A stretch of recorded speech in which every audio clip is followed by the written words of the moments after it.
नमस्कार, पुन्हा एकदा आपले सर्वांचे मनपूर्वक स्वागत आहे. 2025च्या वेतन पेन्शन सुधारणांची घोषणा, मिळणार 5 मोठे फायदे, पेन्शनचे रिअल टाईम होणार ट्रॅकिंग.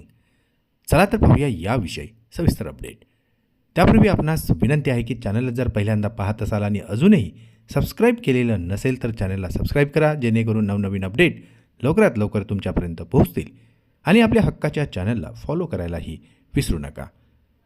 सरकारने 2025साठी पेन्शन प्रणालीमध्ये अत्यंत महत्त्वपूर्ण सुधारणांचा एक संच आणलेला आहे, ज्यामुळे आता लाखो पेन्शनधारकांना दिलासा आणि पेन्शनचे सुधारित फायदे मिळणार आहे.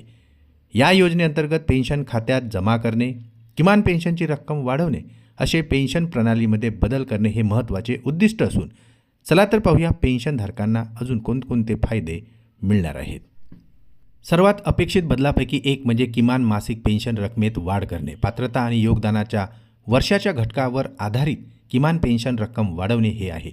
पूर्वीची किमान रक्कम ही 1,000 रुपये प्रति महिना होती. 2025 पासून पेन्शनधारकांना त्यांचे जीवन प्रमाणपत्र सादर करण्यासाठी कागदपत्रे डाउनलोड करण्यासाठी आता कोणत्याही बँकेत किंवा पोस्ट ऑफिसमध्येही जाण्याची आवश्यकता राहणार नाही. मोबाईल ॲप्सच्या इनबिल्ट फेस ऑथेंटिकेशन सिस्टमसह ही प्रमाणपत्रे आता घरबसल्या सहजपणे आता सादर करता येणार आहे. पेन्शन वितरण प्रक्रिया पूर्णपणे संगणकीकृत केली जाणार असून EPFO पोर्टल आणि मोबाईलवरील ॲपद्वारे आता रिअल टाईम ट्रॅकिंग केले जाणार आहे.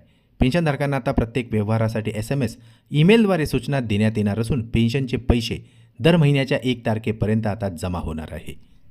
पेन्शनधारक किंवा निवृत्तीच्या जवळ असलेल्या व्यक्तींना आपत्कालीन वैद्यकीय उपचार, लग्न किंवा उच्च शिक्षणाशी संबंधित खर्च भागविण्यासाठी आता जास्त कागदपत्राशिवाय त्यांच्या खात्यातून रक्कम काढता येणार आहे. तर सरकारने यापुढेही स्पष्ट केले की वैधानिक मर्यादेत जमा होणारी पेन्शन, योगदान आणि व्याज हे करमुक्त असणार आहे. सरकारी कर्मचाऱ्यांच्या मूळ वेतनात 40 ते 50% वाढही होण्याची शक्यता आहे. त्यामुळे आता कर्मचाऱ्यांना पुन्हा एक आनंदाची बातमी मिळणार आहे.